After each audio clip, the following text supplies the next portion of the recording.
आज का वचन प्रकाशना ग्रंथ अध्याय 3 पद संख्या 19 में वचन कहता है, मैं जिन सबों को प्यार करता हूँ। प्रभु कहते हैं, मैं जिन सबों को प्यार करता हूँ उन्हें डांटता और दंडित करता हूँ। इसलिए उत्साहित बनो और पश्चाताप करो, लापरवाहियों का सुधार करो। वचन को फिर से सुनेंगे ध्यान से। मैं जिन सबों को प्यार करता हूँ, कहता है जिनको भी मैं प्यार करता हूँ उन्हें डांटता और दंडित करता हूँ। इसलिए उत्साहित बनो और पश्चाताप करो, लापरवाहियों का सुधार करो। तो प्रभु का जो वचन है वे हमें दिल की गहराइयों से याद दिलाना चाहता है कि मैं तुम्हें प्यार करता हूँ और इस प्यार में मैं तुम्हें याद दिलाना चाहता हूँ। और वो याद क्या है? अपनी लापरवाहियों का सुधार करो। संत मत्ती का सुसमाचार अध्याय 13 पद संख्या 9 में लिखा है, जिसके कान हो वे सुन ले। अगर आप सुनना चाहते हैं सुन ले। मैं आपको कुछ खास बातें बताना चाहती हूँ और ये खास बातें कड़वी बातें हैं। और वो कड़वी बातें क्या है? क्यों मैं बोलती हूँ कि खास बातें, कड़वी बातें? कुछ दिनों पहले मुझे एक मैसेज मिला और वो मैसेज में ऐसे लिखा था कि इसे शेयर करो। और ये बातें जो हैं ये खास बातें हैं जो मैं आप के सामने आज ये मोबाइल में आपको बताना चाहती हूँ। ये खास बातें क्या हैं? और ये खास बातें जो हैं वो कड़वी बातें हैं। ये वचनों के अनुसार हैं। जब हम एक दूसरे को प्यार करते हैं तो हम चाहते हैं कि हमें सुधार आए। जब मैं आपको वचन देती हूँ तो मैं भी उसमें शामिल होती हूँ। मैं भी इन वचनों के द्वारा अपने जीवन का सुधार करना चाहती हूँ। क्यों करती हूँ? क्योंकि वचन कहता है, धन्य है वे जो वचन सुनाते हैं और धन्य है वे जो वचन को सुनते हैं और वचन सुनने के बाद अपने जीवन का सुधार करते हैं। तो ये व्हाट्सएप मैसेज जो है इसमें कुछ ऐसी बातें हैं जो खास बातें हैं और कुछ ऐसी बातें हैं जो कड़वी बातें हैं। चलो आज हम इन बातों को सुनते हैं। इसे सुने और जांच करें कि क्या ये हमारे साथ सच है या नहीं। कहते हैं चर्च में 1 घंटा काफी लंबा होता है, जबकि पार्टी में 1 घंटा बड़ा जल्दी बीत जाता है। सच है, जब हम पार्टी में जाते हैं हम खूब मजा करते हैं, अपने दोस्तों के साथ बातचीत करते हैं, किंतु जब हम चर्च में जाते हैं तो हमारे लिए 1 घंटा बोरिंग हो जाता है। हम सोचते हैं कब हम यहाँ से उठें और जाएं। क्यों? क्योंकि हम उस प्रभु को प्यार नहीं करते हैं। कहते हैं हम हमेशा शो में फ्रंट सीट पर और चर्च में बैक सीट पर बैठना चाहते हैं। ये खास बातें हैं, ये कड़वी बातें हैं। कई लोगों को अच्छी लगेंगी, कई लोग सोचेंगे कि क्या ऐसा तो सच भी है और सच है भी नहीं। किंतु हमेशा हम जब मूवी देखने जाते हैं हम बड़ी खुशी और आनंद के साथ जाते हैं, अच्छे कपड़े पहनते हैं, बड़े एनर्जी के साथ जाते हैं। किंतु जब हम चर्च में जाते हैं हमारी एनर्जी छूट जाती है, हम लापरवाह हो जाते हैं। पीछे में बैठकर हम आराम से बैठना चाहते हैं। कहते हम अखबारों पर विश्वास करते हैं लेकिन बाइबल पर सवाल उठाते हैं। तो बहुत बार हम देखते हैं, हम न्यूज़पेपर में देखते हैं, अब यहाँ पे भूकंप आ गया, महामारी आ गई, अत्याचार हो गया, हमले हो गए, हम उन पर विश्वास करते हैं, किंतु हम बाइबल पर विश्वास नहीं करते हैं। जब हम शरारतपूर्ण संदेश भेजते हैं तो ये आग की तरह फैलता है, लेकिन जब हमें परमेश्वर का संदेश मिलता है तो हम किसी को शेयर नहीं करते हैं। कहते जब हम प्रभु के वचनों को शेयर करना, प्रभु के वचनों को सुनना, प्रभु के वचनों को एक दूसरे तक पहुंचाने में हमें बहुत संदेह होता है। किंतु जब हमें दूसरों को बदनाम करना है, जब हम दूसरों को आगे हम नहीं बढ़ने देते हैं, तो हम उस संदेश को बहुत जल्दी फैलाते हैं, और ये सच है।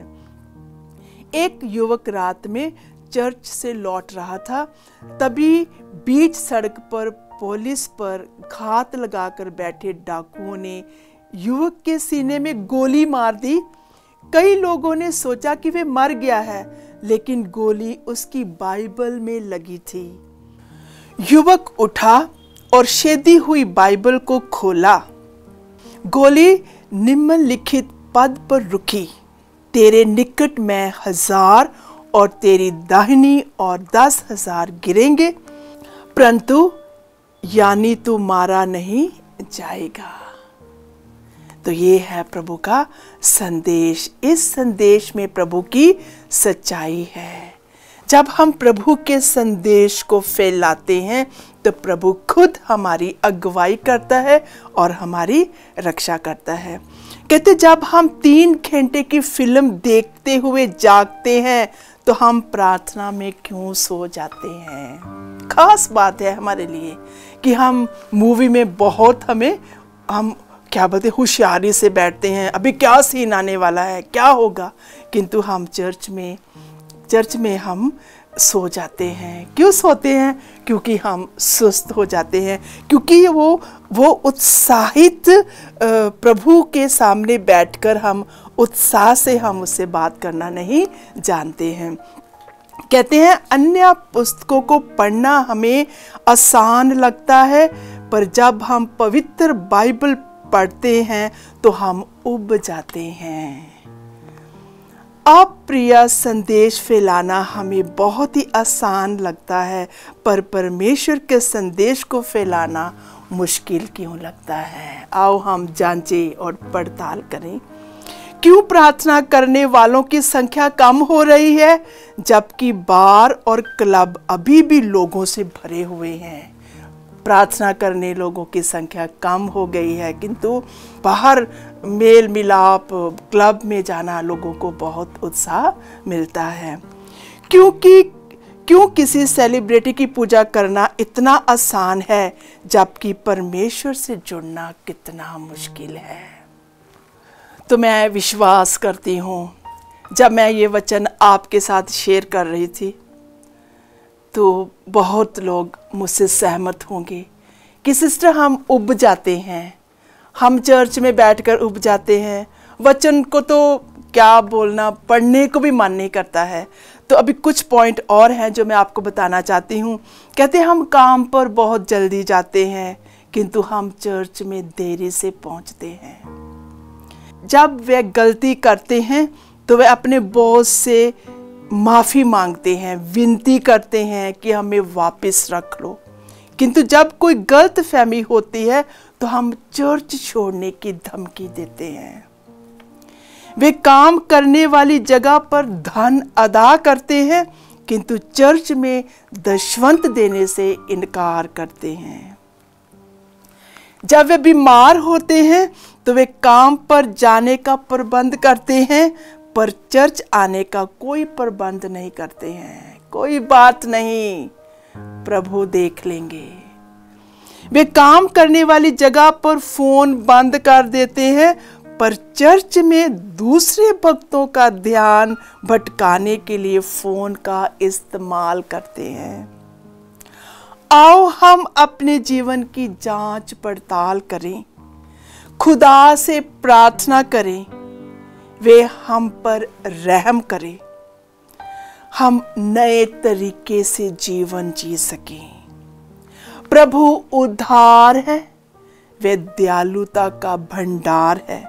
वे हमारी कमजोरियों पर ध्यान नहीं देता जब हम उसकी ओर मुड़ते हैं।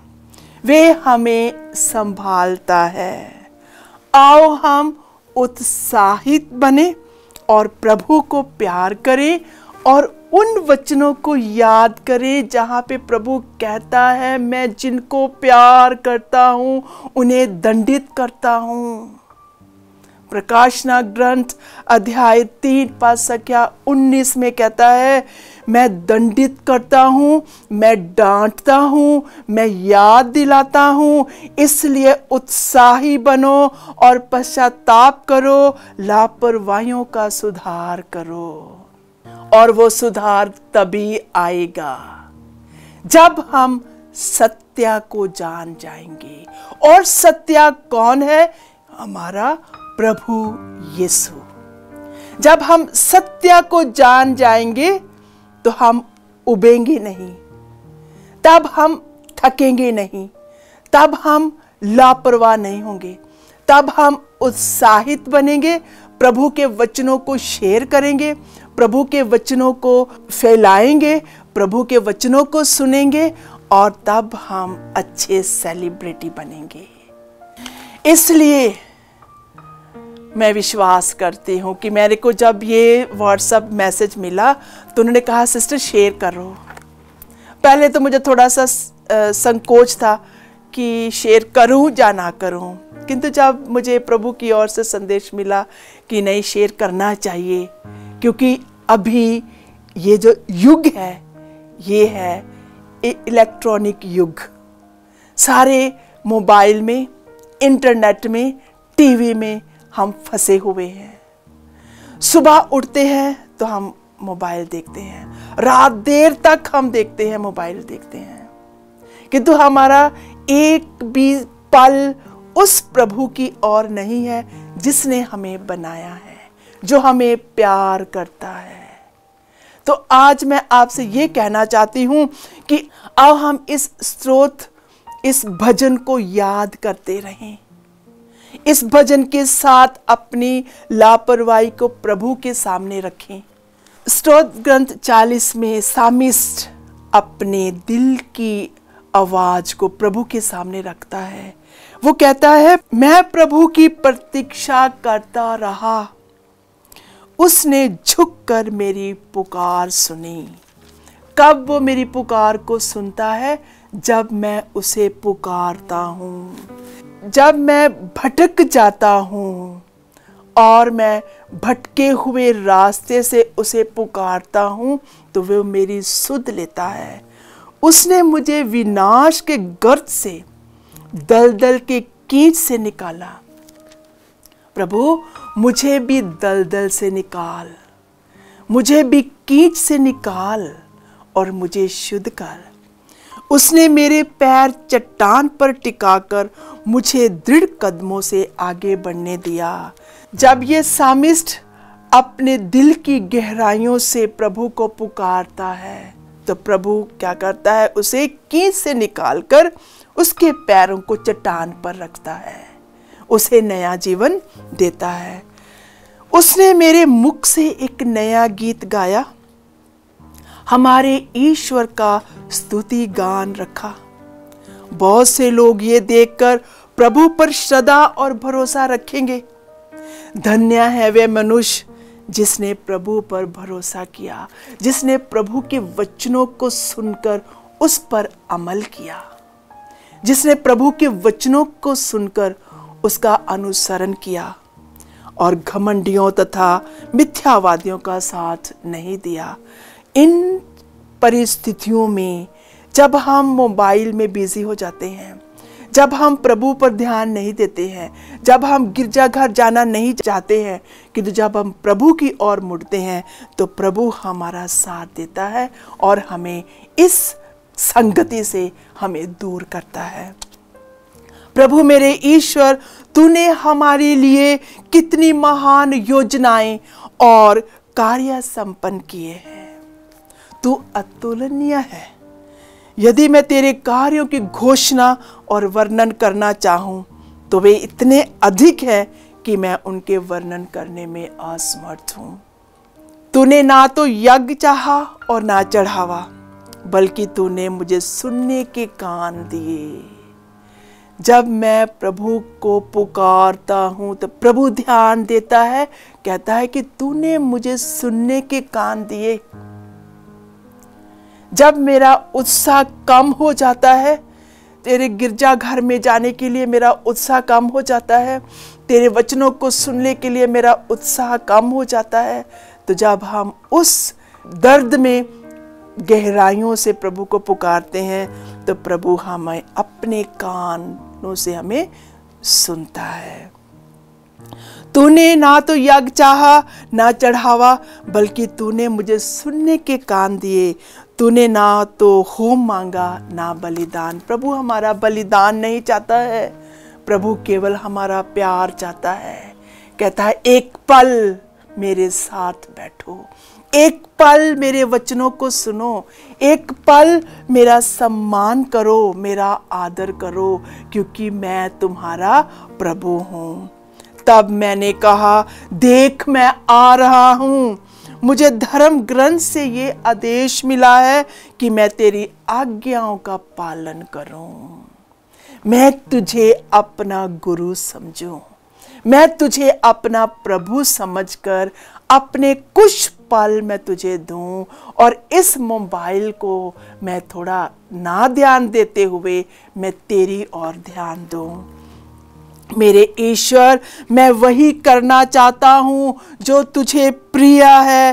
तेरी सहायता मेरे हृदय में घर कर गई है। मैं वही करना चाहता हूँ जो तुझे पसंद है। प्रभु, तेरी संहिता, तेरे वचन, तेरी आज्ञाएं मेरे घर में, मेरे दिल में घर बनाए। मैंने भरी सभा में तेरे न्याय की घोषणा की है। कहता है कि मैं सब लोगों के सामने मैं ये बताया है कि तू सत्य ईश्वर है, किंतु मैं उन समय के लिए क्षमा चाहता हूँ जब मैंने तेरा आदर नहीं किया, तेरा सम्मान नहीं किया, तुझे पहला स्थान नहीं दिया। प्रभु, तू जानता है कि मैंने अपना मुख बंद नहीं रखा। मैंने तेरी न्याय प्रियता को अपने हृदय में नहीं छिपाया। मैंने तेरी सत्य प्रतिज्ञता और सहायता का बखान किया है। कहता है कि जब मैं देखता हूँ कि तेरी बनाई हुई रचना तेरे रास्ते पर नहीं चल रही है, वे अपने जीवन में बंद रास्तों पर चल रहे हैं, बंद रास्ते में बंधे हुए हैं, कहते हैं मैं उनकी सहायता के लिए अपने मुख से बखान करता हूँ कि सही रास्ते पर चले आओ। मैंने भरी सभा में तेरे प्रेम और सत्य को नहीं छिपाया। प्रभु, तू मुझ पर अपनी कृपा दृष्टि बनाए रख। तेरी सत्य प्रतिज्ञता और तेरी सत्य मेरी रक्षा करते रहेंगे। असंख्य विपत्तियां मुझे घेरे रहती हैं। मैं अपने दोषों के भार से दब जाता हूँ। मैं उन्हें देखने में असमर्थ हूँ। वे मेरे सिर के बालों से भी अधिक है। मेरा हृदय हताश हो गया है। प्रभु, मेरा उद्धार कर। प्रभु, शीघ्र ही मेरी सहायता कर। तो संगीतकार अपने दिल की गहराइयों से प्रभु के सामने अपने दिल से उसे पुकारता है और अपनी लाइफस्टाइल को प्रभु के सामने रखता है। आओ हम इस वचन के साथ कुछ खास बातें, जो कुछ कड़वी बातें हैं, उनको याद करते रहें और अपने जीवन में आगे बढ़ें, और इस मैसेज को हम शेयर करते रहें एक दूसरे के साथ, ताकि हम जो भूल गए हैं, कभी कभी हम याद ही नहीं करते हैं, कभी कभी हम जानते ही नहीं हैं हम क्या कर रहे हैं। गहराइयों से उस प्रभु को पुकारे, जिस तरह इस संगीतकार ने, इस सामिस्ट ने प्रभु को पुकारा कि तू मेरे साथ है, मैं तेरी महिमा का बखान करता हूँ और मैं खुले आम से लोगों को बताना चाहता हूँ कि प्रभु महान है। आओ हम प्रार्थना करें।